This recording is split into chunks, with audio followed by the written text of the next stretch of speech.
حضرت ابراهیم حضرت اسحاق قرباني د مینې لوی ازمیخت.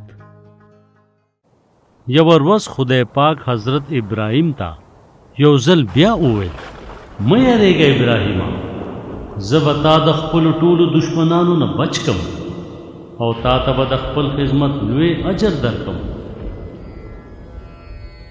بیا حضرت ابراهیم خدای پاک ته وویل ته چې ما ته هر څه ښه راکې، خو زما خو اولاد هم نشته چې زه یې هغې ته ورکم. خو حضرت ابراهیم نه پوهېده چې خدای پاک به څنګه هغه ته د زوی ورکولو وعده پوره کړي. خو د هغه د خدای پاک په کلام ایمان و. آخر کله چې حضرت ابراهیم د 100 کالو شو او بیبي سارا د 100 کالو شوه، نو هغه واده کړی شوی ماشوم پیدا شو.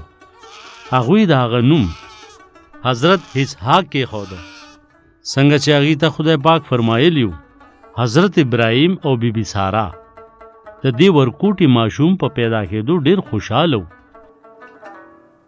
یوه ورځ خدای پاک حضرت ابراهیم ته وفرمایل ته خپل اکی یو زوی واخله چا سره چې ته مینه کې او هغه غر ته لاړ شه کوم چې به زه تا ته وښیم او هغه د سوځېدونکي قربانۍ په طور قربان کا.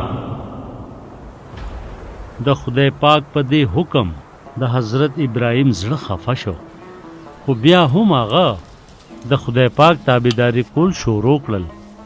حضرت ابراهیم د خپل زوی حضرت اسحاق او 2 نوکرانو او یو خر سره د شمال طرف ته روان شو. په 3 ورځ حضرت ابراهیم او ځوان حضرت اسحاق په خپله هغه غره ته وختل. هلته حضرت ابراهیم یو د قربانۍ ځای جوړ کړ. هغه لرګي په هغه ځای په ترتیب سره کېښودل. حضرت اسحاق یې وتړو او د قربانۍ په ځای سملو او اخر هغه خپله چاړه اوچته کړه چې خپل زوی قربان کړي. او په دې وخت کې ورته د خدای پاک فرښتې آواز ورکړ حضرت ابراهیمه خپل زوی حضرت اسحاق قربان نه کې. اوس ما ته معلومه ده چې ته خپل خدای پاک سره د خپل زوی نه هم ډېره مینه کې.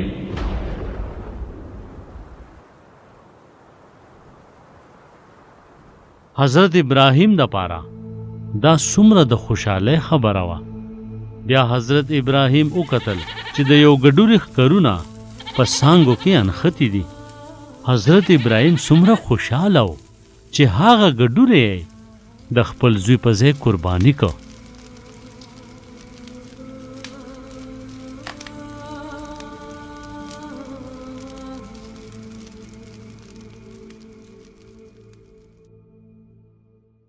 ګرانو ماشومانو، تاسو خو دا کیسه واورېده، خو زه به اوس د دې کیسې په باره کې ستاسو نه یو څو تپوسونه کوم.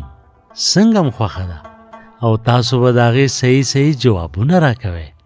ګرانو ماشومانو، ستاسو نه زما ډومبې تپوس دا دی، کله چې حضرت اسحاق پیدا شو نو د حضرت ابراهیم عمر څومره و؟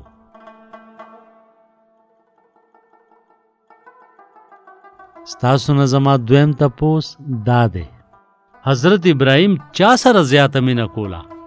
د خدای پاک سره یا د خپل زوی سره؟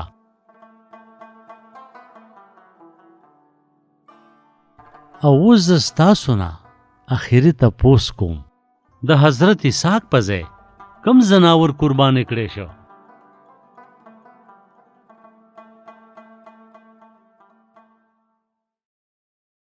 ګرانو اورېدونکو، یقیناً چې دا کیسه به ستاسو خوښه شوې وي. همدغه شان نورو کیسو اورېدلو دپاره تاسو ضرور زموږ چینل سبسکرایب کړئ. او که تاسو دا کیسې بغیر د انټرنیټ نه اورېدل غواړئ یا موږ سره رابطه کول غواړئ، نو د پلی سټور نه زموږ د کیسو ایپ ډاونلوډ کړئ